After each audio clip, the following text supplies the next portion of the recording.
I want you to do something before you read any further. Pull up photographs of ancient Egyptian statues, not one or two, dozens. Scroll through museum collections, the Metropolitan in New York, the British Museum in London, the Egyptian Museum in Cairo, the Louvre in Paris. Look at the faces. Look at hundreds of faces carved in stone 3,000, 4,000, 5,000 years ago. And notice the one feature that is missing from almost every single one, the nose. Statue after statue after statue. Granite, limestone, basalt, quartzite, diorite, the hardest stones the ancient world could work, carved with a precision that modern sculptors marvel at. Faces rendered with such anatomical accuracy that you can see the tendons in the neck, the fold of the eyelid, the curve of the lip, ears intact, chins intact, foreheads intact, cheekbones intact. And the nose, the most prominent feature on the face, the feature that projects furthest from the surface, broken. Not weathered smooth, not gradually eroded into vagueness. Broken, struck, removed with a force that left chisel marks on the surrounding stone, clean breaks where the bridge meets the face, diagonal fractures consistent with targeted blows from a specific direction. Every museum, every collection, every dynasty, every period across 3,000 years of Egyptian artistic production. The noses are gone. I noticed this the way most people notice it, vaguely, abstractly, the way you notice something so pervasive that it feels like a feature of reality rather than a thing that requires explanation. Egyptian statues don't have noses. That's just how they look. That's just what happened. Time and sand and the ordinary entropy of millennia did what time and sand and entropy do. Things fall apart. Noses are fragile. They stick out. They break first. Natural. And then I started counting and measuring and comparing, and the natural explanation disintegrated in my hands. Start with the physics. Because the erosion argument has a specific physical prediction. If noses break because they're the most protruding feature and therefore most vulnerable to natural damage, then other protruding features should show comparable damage. Ears project from the sides of the head. Chins project from the lower face. The uraeus, the cobra symbol on pharaonic headdresses, projects from the forehead. Carved hands holding objects project from the body. Fingers are far more delicate than noses. Toes are far more exposed. Go back to those photographs. Look at the ears. Intact, on statue after statue that has no nose. Look at the chins. Intact. Look at the fingers. Intact on statues where the nose has been completely removed. Look at the uraeus, often intact on the same headdress that sits above a missing nose. The most delicate features survive. The sturdiest facial feature is gone. This is not the pattern that natural erosion produces. Natural erosion doesn't select. It degrades uniformly, affecting exposed surfaces proportionally to their exposure. What affected these statues selected a single feature and targeted it with precision. This raises a simple but critical question. If it wasn't erosion, what was it? The deeper I went, the more I found that Egyptologists have known the answer to this question for decades. It wasn't hidden. It wasn't suppressed. It was published in academic journals, discussed at conferences, written about in scholarly monographs. And then it was kept out of the popularized version of Egyptian history that the public consumes through documentaries and museum placards and tourist guidebooks. The answer was available. It just wasn't advertised. The noses were deliberately removed by people, with tools, intentionally, systematically, across centuries, as a specific practice with a specific purpose that the perpetrators understood, and that the victims, if stone can be victimized, were chosen to receive. The silence was deafening when I started asking why the deliberate nature of the damage isn't the first thing every museum visitor is told, because the evidence is unambiguous. The fracture patterns are consistent with hammer and chisel strikes directed at the bridge of the nose from a specific angle. The damage is uniform across statues of different sizes, different materials, different locations, different periods. The precision of the removal, targeting the nose while leaving surrounding features intact, requires intentional effort. You don't accidentally knock the nose off a granite statue. Granite is one of the hardest stones used in ancient construction. Removing a nose from a granite face requires sustained, targeted force with metal tools. It's work. It takes time. It requires intent. And the intent has a name: iconoclasm, the deliberate destruction of images, icons, and representations for religious, political, or ideological purposes. And Egyptian iconoclasm, the systematic defacement of ancient statues, is one of the most extensive campaigns of cultural destruction in human history. As if they were following instructions they didn't fully understand. Except in this case, they understood perfectly. Here's what the academic literature reveals that the popular narrative omits. Ancient Egyptians believed that statues were vessels, not representations, not commemorations, vessels. A statue of a pharaoh wasn't a portrait in the modern sense. It was a container for the ka, the spiritual essence, the life force of the person it depicted. The statue was alive in a sense that modern Western culture has no framework for understanding. It could receive offerings, it could intercede with the gods, it could house the spirit of the dead.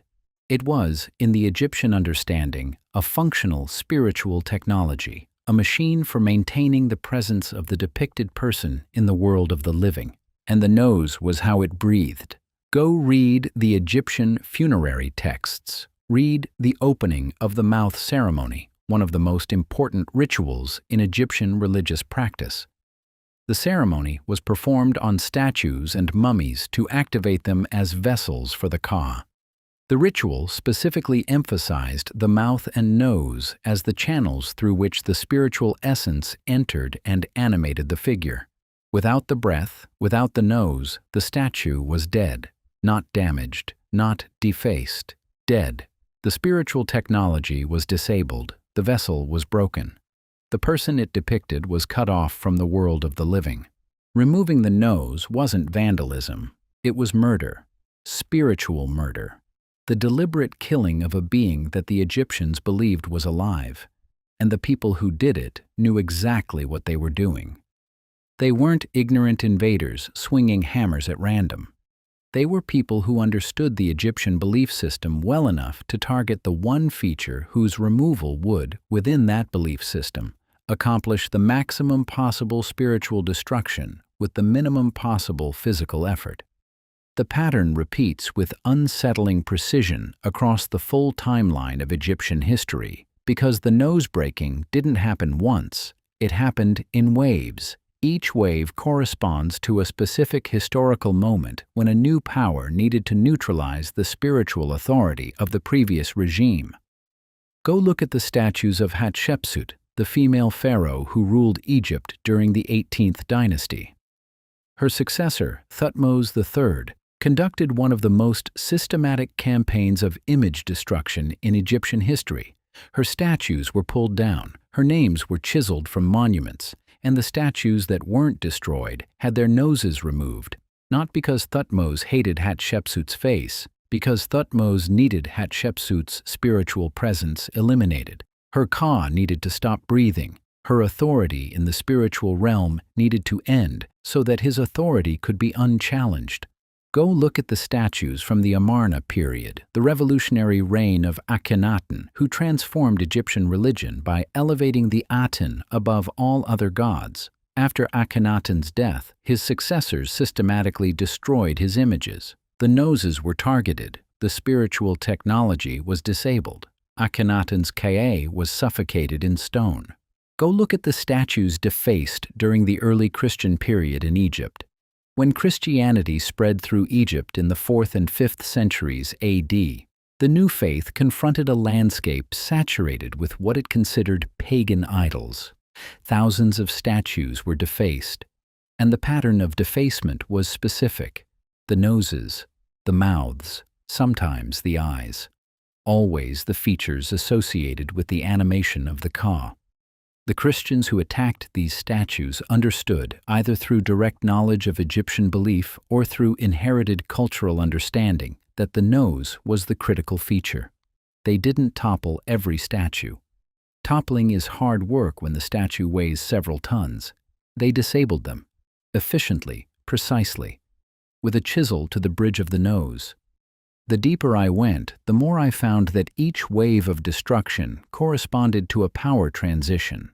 Pharaonic succession disputes, religious transformations, foreign conquests, each new authority needed to neutralize the spiritual infrastructure of the old, and that infrastructure was encoded in stone, in thousands of statues spread across thousands of miles, each one a functioning spiritual vessel, each one breathing, each one maintaining the presence of someone whose authority the new regime needed to erase.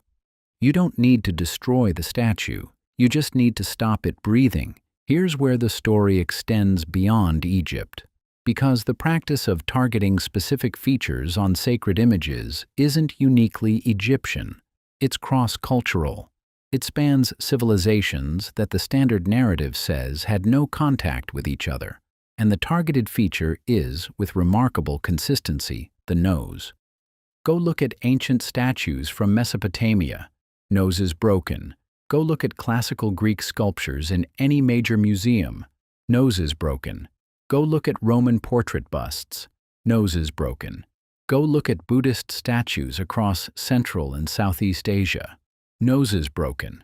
Go look at the Bamiyan Buddhas in Afghanistan, which weren't just denosed but entirely destroyed by the Taliban in 2001 in an act of iconoclasm that the modern world watched on television and condemned without recognizing that the same practice had been ongoing for millennia.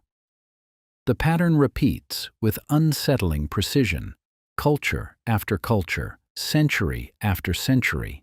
The same feature targeted, the same spiritual logic operating beneath different religious vocabularies, the nose as the channel of breath, breath as the vehicle of spiritual animation, the destruction of the nose as the disabling of spiritual power. This raises a question that the academic literature addresses and the popular narrative ignores. If the practice was this widespread, this consistent, this clearly motivated by a specific spiritual understanding, why is it taught as erosion? The official explanation collapses here. Because the erosion narrative isn't just incomplete, it's a specific choice about what the public is allowed to understand about the ancient world. The erosion narrative says the damage is natural, accidental, meaningless. The iconoclasm evidence says the damage is intentional, systematic, loaded with meaning. And the choice to present the first narrative rather than the second is a choice about how much spiritual sophistication the public is allowed to attribute to ancient civilizations. Because here's what the iconoclasm evidence implies. It implies that the ancient Egyptians had a theory of spiritual technology, a functional understanding of how spiritual energy operates through physical forms, a technology, not a superstition, a technology for maintaining the presence of the dead among the living, for channeling spiritual authority through material vessels, for animating stone with breath. And it implies that this technology was taken seriously enough by every subsequent civilization to make its destruction a priority during every power transition for 3,000 years. You don't spend centuries systematically targeting the noses of statues because of superstition. Superstition produces random, inconsistent local responses. The nose breaking is precise, consistent, and global. It's a counter-technology, a weapon specifically designed to neutralize a specific capability. And the consistency of the weapon across cultures suggests that the capability it targeted was understood, not just by the Egyptians, but by everyone who encountered Egyptian spiritual infrastructure and recognized it as functional. The deeper I went, the more the broken noses started to look like evidence, not of ancient ignorance, but of ancient knowledge. knowledge about the relationship between form and spirit, knowledge about how breath animates matter, knowledge about the spiritual architecture of physical objects, knowledge that was threatening enough to every new regime, every new religion, every new power structure that replaced the old one, that its instruments had to be systematically disabled across millennia. I'm not telling you that Egyptian statues were literally alive. I'm asking why every civilization that encountered them behaved as if they were. I'm asking why the destruction was so precise, so consistent, so targeted at a single feature across thousands of statues over thousands of years. I'm asking why the erosion narrative persists in popular culture when the iconoclasm evidence has been published in academic journals for decades. I'm asking what the ancient world understood about the relationship between breath and stone and spirit that every subsequent civilization considered dangerous enough to destroy. I'm asking why museums display thousands of noseless statues and let you assume the damage was weather. Go back to those photographs. Look at the fracture lines. Look at the chisel marks. Look at the clean, angular breaks that wind and sand do not produce. Look at the ears that survived and the fingers that remained and the noses that are gone. Every single one, from every single dynasty, in every single museum, across every single collection of ancient Egyptian art on Earth. Ask yourself whether that looks like erosion. Once you see it, you can't unsee it.